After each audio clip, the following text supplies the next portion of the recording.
YouTuber Ria Ricis secara resmi melayangkan gugatan cerai terhadap suaminya, Teuku Ryan ke Pengadilan Agama Jakarta Selatan pada tanggal 30 Januari tahun 2024 lalu. Kabar tersebut dibenarkan oleh Humas PAJ Jakarta Selatan, Taslimah. Ia mengungkapkan nama Ria Ricis dan Teuku Ryan sudah terdaftar melalui layanan e-court.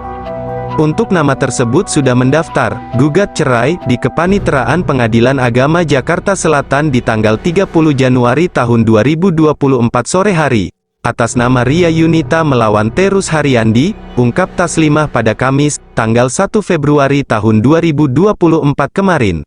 Di Kepaniteraan Pengadilan Agama Jakarta Selatan di tanggal 30 Januari 2024 sore hari, atas nama Ria Yunita melawan Terus Haryandi.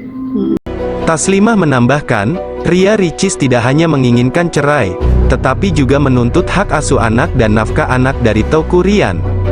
Yang mengajukan gugatan dalam hal ini pihak perempuan atau istrinya, mengajukan tuntutan kumulasi yang artinya cerai gugat, hadanah dan nafkah anak. Jadi ada 3 tuntutan. Cerai kumulasi artinya gugat cerai ada embel-embelnya, pungkasnya. Lebih lanjut, Taslimah membeberkan dugaan alasan Ria Ricis menggugat suaminya, Teuku Ryan, namun belum diungkapkan secara detail. Alasan cerainya secara spesifik memang ada, tapi masih secara global belum secara spesifik diajukan di sini.